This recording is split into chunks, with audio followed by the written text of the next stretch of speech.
Pierre-André Kourkov, bonsoir. Bonsoir. Vous venez de publier aux éditions Liana Levy un nouveau roman intitulé Les abeilles grises, dont l'intrigue se déroule principalement au Donbass et en Crimée, deux territoires aujourd'hui sous le feu de l'actualité internationale. Vous êtes par ailleurs l'auteur de nombreux romans et récits, notamment Le Pingouin, qui vous a fait connaître internationalement, et aussi un journal de Maïdan en 2014, dont on aura peut-être l'occasion de reparler. Votre dernier livre est centré sur un petit village abandonné de la zone grise, coincé entre armée ukrainienne et séparatistes pro-russes, où vivent Sergueï et Pashka, deux ennemis d'enfance que la situation, les coups de canon et les menaces de snipers obligent à céder. Et à propos du personnage principal de ce livre, l'apiculteur Sergueï, vous parlez un moment de la terreur glacée qui l'étreint, à la fois à l'intérieur et à l'extérieur. J'aimerais connaître, vous qui revenez tout juste d'Ukraine, votre état d'esprit à vous en ce moment. Est-ce qu'on peut parler de terreur glacée ou c'est tout autre chose ? C'est une autre chose, bien sûr, oui. On commence à adopter à la guerre, lentement. On a changé 4 endroits où on a logé. Maintenant, nous sommes dans un petit appartement avec mon fils plus âgé, ma femme, pas loin de la frontière avec la Hongrie. Et bien sûr, on comprend qu'il faut maintenant apprendre à vivre pendant la guerre et avec la guerre, parce qu'on a des alertes. Chaque jour, quelquefois, on pense des actions militaires dans l'Est, dans le Sud, des bombardements. On essaie de retrouver les contacts avec des amis qui sont perdus pour le moment, qui sont peut-être en Allemagne ou en Pologne comme les réfugiés, ou qui restaient à Kiev, mais arrêter de répondre les coups de téléphone. Mais c'est une ville complètement différent de la vie de la guerre, et on essaye pas être courageux, mais n'avoir pas le peur, parce que peur peut paralyser. Alors justement, votre livre Les abeilles grises, il y est beaucoup question de peur. Vous écrivez: la peur, c'est chose invisible, ténue, multiforme, comme un virus ou une bactérie. On peut l'inspirer en même temps que l'air, ou bien l'avaler par accident en buvant de l'eau ou de l'alcool. Est-ce qu'aujourd'hui les Ukrainiens ont peur ou pas du tout ? Non, je suis surpris, il n'y a pas de peur. Il n'y a pas de peur, il y a l'esprit de résistance, l'esprit qu'il faut faire quelque chose. Bien sûr, grâce à l'armée ukrainienne qui résiste si fortement à l'agression russe, il y a l'espoir que ça va finir pas très mal pour l'Ukraine. L'Ukraine va survivre, va rester indépendant, va reconstruire. Va être reconstruit, bien sûr, mais on ne sait pas combien de temps ça va durer, la guerre, parce que, bien sûr, la Russie est beaucoup plus grande. L'Ukraine résiste à l'armée russe, qui est quelquefois plus grande que l'armée ukrainienne, mais on reste avec l'espoir. Et est-ce que vous avez l'impression que l'état d'esprit du peuple ukrainien, il est homogène, et il demeure homogène, parce qu'on a eu l'impression au départ d'une forme d'union sacrée, alors que c'était une société qui pouvait être divisée géographiquement, culturellement, politiquement. Est-ce que ça reste cette unité, ou est-ce que ça commence, vous sentez voir des choses bouger? C'est la troisième fois, en fait, quand Poutine a consolidé la nation ukrainienne. C'est tous les gens ensemble, avec des musulmans ukrainiens, des Crimes tatars, avec des Tchétchènes d'opposition qui sont venus pour défendre l'Ukraine contre les Tchétchènes de Kadyrov, de Poutine. Il y a beaucoup des exemples de courage et d'unité ukrainienne. Et en fait, on est dans l'Ukraine d'Ouest où, pour le moment, il y a plus de populations qu'auparavant à cause des réfugiés. Et les gens qui habitent là, qui habitent près de Lviv, en Volhynie, dans les régions des Carpates, ils sont très agréables. Ils essaient d'aider tous les gens qui viennent, tous les réfugiés. Et sur les voitures, dans la ville où on habite, il y a beaucoup de notes que si vous avez besoin de transportation, si vous êtes réfugié et vous avez des autres choses pour lesquelles on a besoin d'être aidé, s'il vous plaît, appelez ce numéro. C'est-à-dire c'est la unité, et c'est pareil de quelle région tu viens. Mais si tu es quelqu'un qui a besoin d'être aidé, tu vas trouver les gens qui feront ça. Alors, parce que ce qui est surprenant vu d'ici, c'est qu'on parlait beaucoup des divisions, notamment linguistiques de l'Ukraine, entre russophones et ukrainophones. Vous êtes l'un des principaux Ukrainiens, mais vous écrivez en russe. Oui. Est-ce que ça, aujourd'hui, ça peut être compliqué, ou est-ce que c'est une question qui ne se pose pas? C'était jamais compliqué. Hein. La question de la langue était utilisée et instrumentalisée par Poutine, mais aussi par les politiciens ukrainiens qui essayaient de diviser les voteurs. Parce que bien sûr, en Ukraine, il y a beaucoup de partis politiques, mais ils ne sont pas les partis idéologiques. Comme ça, ils sont régionaux, ils sont nationalistes ou antinationalistes et tout ça. Mais maintenant, c'est pareil, il n'y a pas des activités politiques, et tous les gens sont ensemble, et tous les gens étaient toujours ensemble. En fait, sur la rue, on parlait toutes les langues, sans conflit, sans problème. D'accord, c'était vraiment surestimer les divergences que de séparer les russophones des ukrainophones. C'était sous-estimé, exagéré par Poutine pour montrer pourquoi il veut agresser l'Ukraine.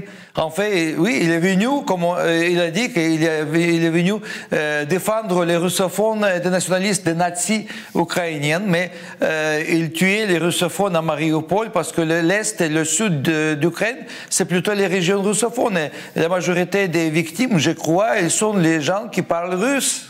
Mais il y a par exemple personne qui se dit aujourd'hui je veux plus parler russe, même si je parle les deux langues, je vais arrêter de parler russe parce que il y a beaucoup de réactions comme ça. Les gens détestent toutes les choses russes et les russophones aussi. Ils apprennent maintenant ukrainiennes à Lviv, à Ivano-Frankivsk. Il y a des cours des ukrainiennes pour les russophones qui veulent quitter la langue russe et toutes les choses russes.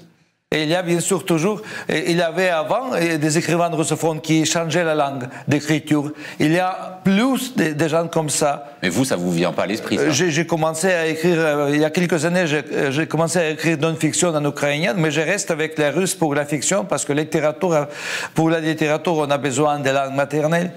Parce que si je peux faire beaucoup plus de choses, plus d'expérimentation avec la langue, et j'aime faire ça.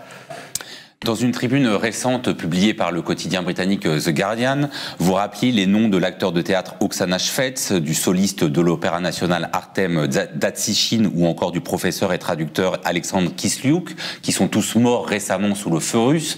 Vous évoquez aussi le bombardement du théâtre de Mariupol, dont on ne connaît pas le bilan exact, mais qui risque d'être terrible. Et pourtant, votre tribune restait, enfin le titre restait optimiste, puisque vous disiez que les bombes et les missiles de Poutine ne pourraient jamais écraser la culture ukrainienne. Qu'est-ce qui vous permet d'affirmer ça? Non, parce que l'Ukraine a survécu beaucoup de drames. Et la culture ukrainienne était pratiquement exterminée par le régime tsariste et après par les bolcheviks. Et dans l'histoire de la littérature ukrainienne, il y a un phénomène, un épisode très tragique qui s'appelle la resurrection, executed resurrection, c'est-à-dire c'est la génération des écrivains et des poètes qui étaient exterminés dans les champs des goulags dans les années 30. Et pratiquement, dans cette période-là, plusieurs des écrivains ukrainiens disparaissent grâce au Parti communiste parce qu'ils essayaient de reconstruire la culture ukrainienne, le théâtre ukrainien, la littérature ukrainienne. Et donc à partir de là, vous pensez que s'il y a eu ça et que la culture a survécu, oui, ça ne peut pas arriver? Oui, parce que les Ukrainiens sont habitués à la situation quand la culture dominante essaye de détruire la culture ukrainienne. C'est pas la première fois, c'est pas le premier cas, mais en tout cas, les Ukrainiens connaissent comment on résiste les essais, les tentatives de détruire la culture ukrainienne. On peut détruire les bibliothèques, les théâtres, les cinémas, les centres culturels, mais en fait, la culture, c'est pas une chose matérielle. On va reconstruire tous ces bâtiments qui sont détruits, mais la culture reste avec des gens parce que c'est une partie de l'identité ukrainienne, avec la langue ukrainienne. Parce qu'en fait, c'est vrai, et je me sens aussi souvent coupable que je ne fais plus des choses en ukrainien Mais je soutiens tous mes amis ukrainophones et j'essaie de trouver les maisons d'édition à l'étranger pour mes amis ukrainophones et ça marche très bien. Maintenant, il y a plus de livres traduits en Europe d'Ukrainiens que des Russes. Oui, alors ça, je pense que c'est une tendance récente, même si vous avez ouvert la voie. Mais alors justement, qu'est-ce que vous avez pensé de la réaction du monde culturel occidental, notamment européen, face à l'invasion de Poutine? Il y a eu un peu une division entre ceux qui disaient on va boycotter, il faut boycotter l'ensemble de l'art russe, et on entendait des voix ukrainiennes dire ça. Il faut aussi réveiller la société russe en ne distinguant pas ceux qui seraient totalement pro-Poutine, ceux qui accepteraient Poutine, les anti-Poutine. Qu'est-ce que vous en avez pensé, vous? Pour moi, en fait, que les écrivains et les activistes de la culture russe qui sont contre Poutine, contre l'agression russe en Ukraine, c'est les gens qui existent pour moi. Et je ne vais pas oublier ou ignorer ces gens parce que c'est aussi dangereux d'être contre Poutine. Mais la majorité des écrivains russes, ils soutiennent Poutine, ils soutiennent l'agression.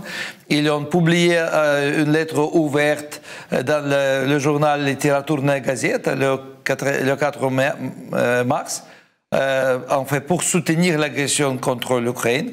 La même lettre, presque la même lettre a été publiée le jour prochain par les professeurs et les étudiants de l'université Saint-Pétersbourg. Comme ça, pour moi, je ne m'intéresse plus de culture russe. Je vais suivre mes amis, mais il y a 5-6 écrivains vraiment connus qui avaient courage de dire qu'il faut arrêter ça, il faut changer le système, le régime autoritaire en Russie, mais les autres sont soit silencieux, soit pour Poutine. Et je ne parle pas des boycotts parce que c'est la réaction émotionnelle. C'est vrai parce que je me souviens, à l'âge de 11 ans, à l'école soviétique, je devais choisir une langue étrangère pour apprendre, ou anglais ou allemand. Et je disais, je me souviens, que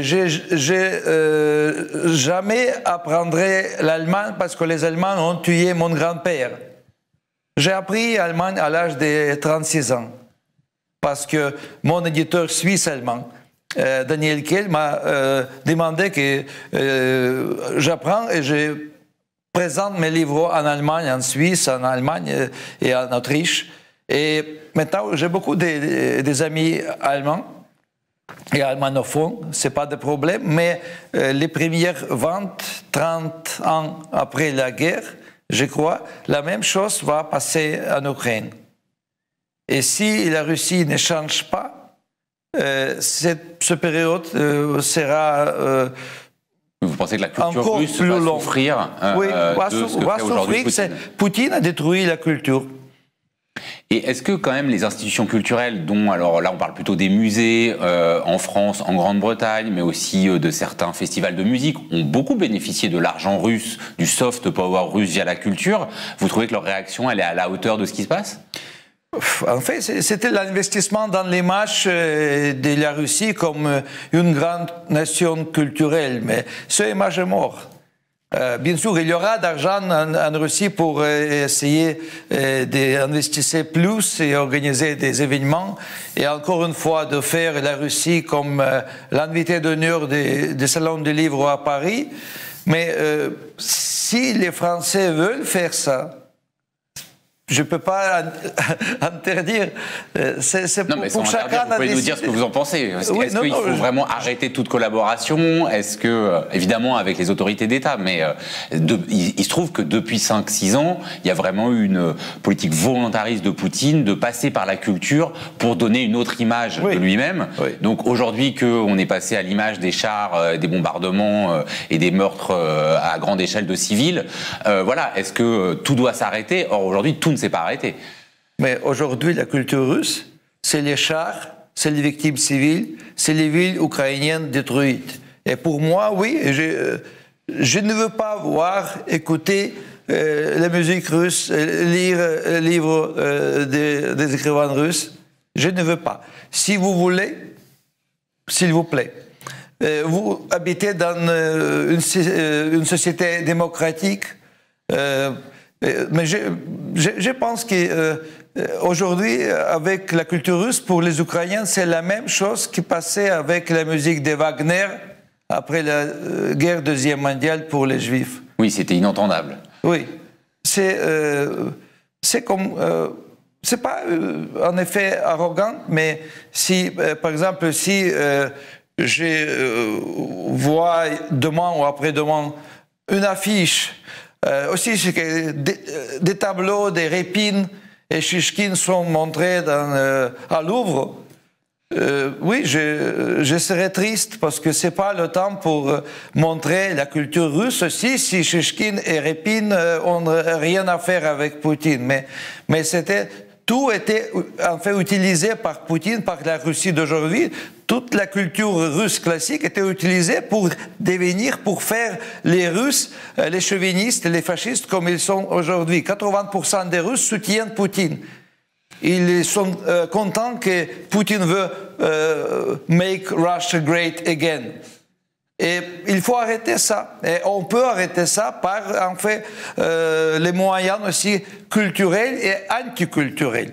Alors, message adressé à de nombreuses institutions françaises qui aujourd'hui encore montrent ces tableaux.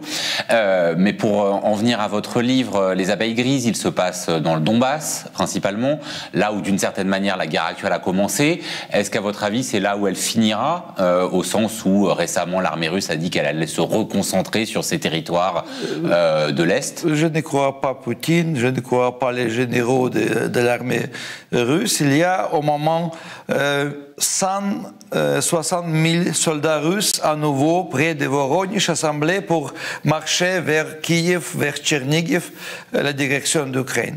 Sa guerre va continuer jusqu'à la mort de Poutine. Le jour où il est mort, on va voir qui va reprendre le pouvoir. Si c'est les oligarches russes, la guerre va finir parce que les oligarches n'ont pas besoin de la guerre. Ils veulent encore une fois devenir les hommes riches du monde. Ils veulent retourner dans les villas à Cannes, à Nice, à Biarritz. Ils veulent voyager. Mais si le pouvoir est repris par les généraux de l'armée ou les officiers de FSB, la guerre va continuer. Et c'est un risque immense parce que cette guerre peut facilement devenir la guerre troisième mondiale. Dans ce livre, vous écrivez aussi quelque chose s'était brisé dans le pays, s'était brisé à Kiev, là où il y avait toujours un truc qui n'allait pas, s'était brisé de telle manière que de douloureuses fissures s'étaient propagées par tout le pays comme du verre et que de ces fissures du sang avait coulé. Une guerre avait éclaté dont la cause pour Sergueïtch, notre personnage principal, depuis 3 ans restait brumeuse. Deux questions à partir de là. Est-ce que ça veut dire que vous considérez qu'en fait c'est la révolution de Maïdan en 2014 qui est le point de départ de l'accentuation de la tension avec la Russie et que donc cette guerre est bien sûr territoriale mais elle est aussi d'abord et avant tout sur des questions de démocratie? C'était à propos de la démocratie et en fait c'était aussi une réaction au travail mauvais des politiciennes ukrainiennes qui jamais s'occupaient des choses d'État et jamais essayaient d'intégrer les régions différentes dans une nation unie. Parce qu'il y avait des régions qui n'étaient pas gouvernées par Kiev. Ils étaient gouvernés par la mafia locale, par les oligarches locaux et parfois aussi par les agents russes comme la Crimée. Et bien sûr, les gens là, ils ne comprenaient pas les raisons pour Maïdan. Il était content ou pas content, il était habitué à la corruption locale, à la mode de la vie quand tu n'as pas le droit à dire ce que tu veux. Tu dois en fait suivre les règles installées pas par les politiciens mais par la mafia locale. Et c'était le cas de Donbass où la majorité des populations étaient trop passives. Ils sont les gens normaux. Ils sont les travailleurs, mais ils n'ont jamais demandé les droits politiques, les droits des hommes. Ils étaient maltraités, ils acceptaient ça. Et quand il était dit par les oligarches, par les chefs des régions, qu'à Kiev, c'était pas une révolution pour la démocratie et contre la corruption, mais c'était une révolte nationaliste. Ils ont accepté ça Et il ne pouvait pas comprendre la raison pour la guerre encore 3 ans après le début de la guerre. La révolution de Maïdan, elle a permis de mettre fin à la dictature, à une dictature pro-russe, mais elle était aussi une aspiration démocratique pour en finir avec la corruption des hommes politiques ukrainiens, de beaucoup d'entre eux. Est-ce que vous avez été, qui ne s'est pas arrêté pile en 2014, est-ce que vous avez été surpris par la réaction des hommes politiques ukrainiens et notamment du président Zelensky? Agréablement surpris, j'entends. J'étais surpris en 2019 par les résultats des élections présidentielles. Je n'ai pas voté pour Zelensky. Je restais toujours très critique de ses activités. Et je peux dire seulement qu'aujourd'hui, il jouait un rôle beaucoup plus positif, plus important que le rôle qu'il a joué avant la guerre. Je ne sais pas qu'est-ce qu'il va passer après la guerre. Mais aujourd'hui, c'est très important que le président reste ferme, qu'il travaille avec le cabinet des ministres, avec le Parlement, avec l'armée, c'est-à-dire l'État fonctionne. Et à cause de ça, il y a cet esprit avec l'espoir que l'Ukraine va gagner. Mais bien sûr, le système politique en Ukraine est un peu trop compliqué. Et il n'y a pas suffisamment de politiciens, les vrais politiciens qui sont éduqués comme les politiciens qui sont prêts de en fait, sacrifier sa vie pour les changements très importants en Ukraine, pour faire la réforme de justice, pour finir avec la corruption. Et bien sûr, je crois, après cette guerre, si tout va bien en Ukraine, les gens attendront de Zelensky et des autres que la corruption disparaisse, que le pays change et devient beaucoup plus européen, plus civilisé. C'est déjà très européen, c'est beaucoup plus européen que la Russie, que quelques pays encore, mais il y a beaucoup de travail. Mais les gens sont prêts, s'ils sont prêts de résister à l'armée russe, ils sont prêts aussi de faire toutes les choses possibles pour faire l'Ukraine un pays membre de l'Union européenne. Et sans embrayer le moins du monde sur la rhétorique poutinienne de dénazification de l'Ukraine, et pour revenir toujours à Maïdan, auquel vous avez consacré donc un journal en 2014, il y avait donc sur Maïdan ce qu'on appelait le secteur droit, hein, qui était le groupe ultranationaliste. D'ailleurs, dans votre livre, un de vos personnages s'adresse à l'autre en disant mais si le secteur droit te trouve, ils vont te fusiller uniquement parce que tu habites dans la rue Lénine. Est-ce que cette extrême droite ukrainienne, encore une fois, hein, sans reprendre la rhétorique poutinienne, elle a une importance plus que marginale? Le secteur droite était créé en Ukraine de l'Est, dans la région de Dnipropetrovsk. Et c'était créé par les russophones. Et pour moi, l'histoire du secteur droit, c'est quelque chose de très intéressant pour apprendre, pour faire des recherches, parce que je ne comprends pas, en fait, la politique du secteur droit, parce que il était, à partir de 2014, contre l'agression russe, mais aussi contre les valeurs européennes. Et comme ça, c'est pas un groupe très important, c'est pas un groupe nombreux. C'est-à-dire, c'est pas les gens qui influencent vraiment la politique en Ukraine. En fait, dans le Parlement ukrainien, il n'y a pas aucune parti nationaliste. Parce que les Ukrainiens ne votent pas pour les extrémistes droite ou gauche. D'accord, donc ça reste quelque chose qui oui, reste... ça reste, c'est présent, ça reste, mais il n'y a pas d'influence sur la vie des sociétés ukrainiennes des côtés des gens comme ça. Alors là, on parle forcément sérieusement parce qu'on parle à la lumière de la tragédie, de ce qui se passe en Ukraine, mais il faut pour les gens qui n'auraient pas lu vos livres précédents savoir qu'ils sont très drôles, que celui-ci n'échappe pas à la règle et qu'en même temps, l'humour, là, il est quand même un peu plus sombre. Oui. Est-ce que votre humeur s'est alourdie? Alors, c'est un livre publié en France en 2021, mais initialement en 2019.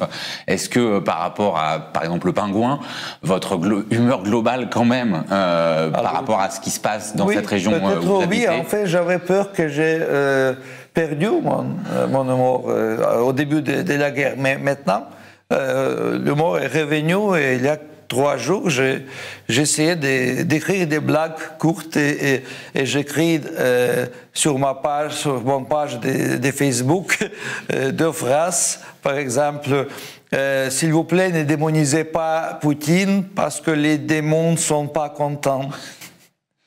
Donc ça va, vous retrouvez après, oui, je retrouve, un mois... oui, je cherche aussi dans les informations, pas seulement les informations sur la guerre, sur les batailles, mais aussi sur les situations un peu drôles.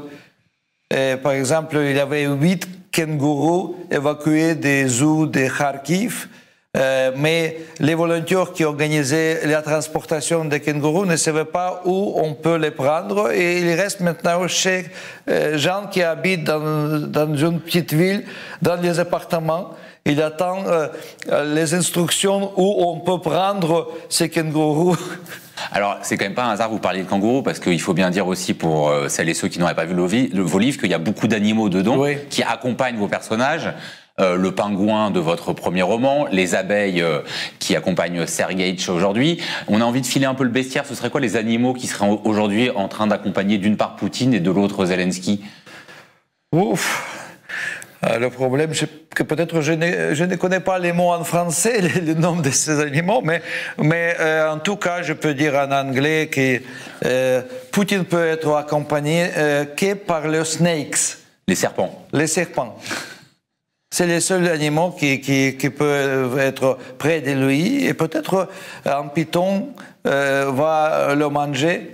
D'accord, ils peuvent se retourner contre lui, éventuellement. Un python ou un boa, quoi. Faudra un plus gros serpent, mais... Oui, mais si on parle de Zelensky,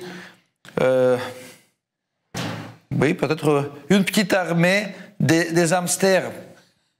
Des hamsters habillés à khaki, dans les uniformes militaires.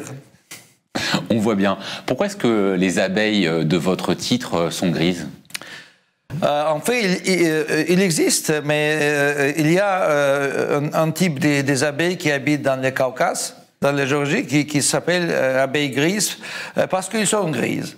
Mais les abeilles, ils sont grises d'abord parce qu'ils habitent dans la zone grise d'Ukraine, et la zone grise a la même longueur que la ligne de front, parce qu'en fait la zone grise c'est la terre entre les positions des séparatistes russes et les positions de l'armée ukrainienne. Et là, il y a des gens comme Sergueï Tchepashka, il y a dizaines de villages abandonnés ou presque abandonnés. Il n'y a pas d'électricité, pas de magasins, pas de pharmacies, pas de postes. C'est-à-dire que c'est le territoire sans contrôle, pas contrôlé. Et comme dans cette situation, en fait, Sergueï, l'apiculteur, le propriétaire des 6 ruches, il est aussi une abeille. Il s'occupe des 6 familles des abeilles, mais il y a une histoire dans le roman où une ruche était confisquée par FSB en Crimée, et après la ruche était retournée à Sergueïtch et il a perdu la confiance dans cette famille des abeilles.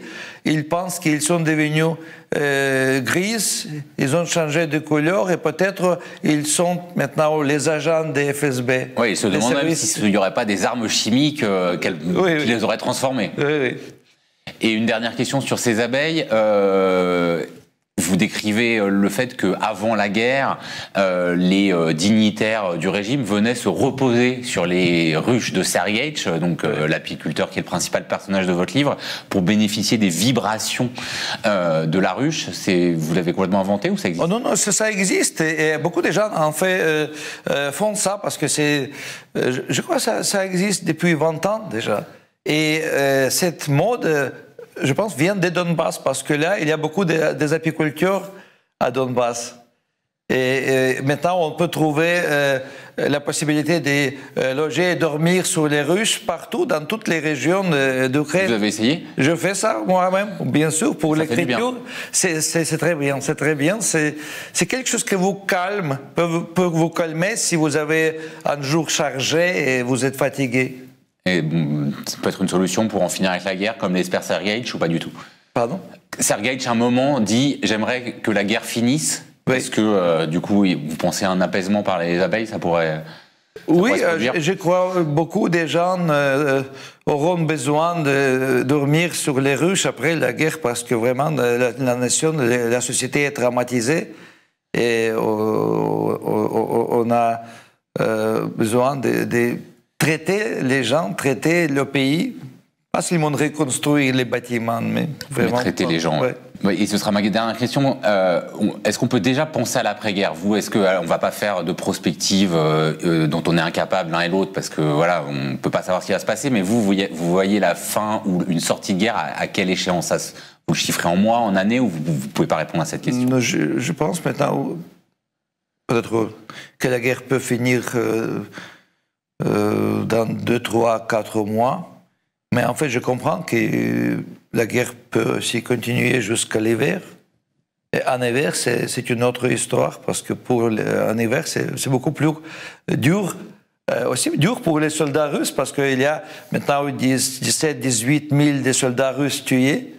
Et beaucoup de ces soldats n'étaient pas tués par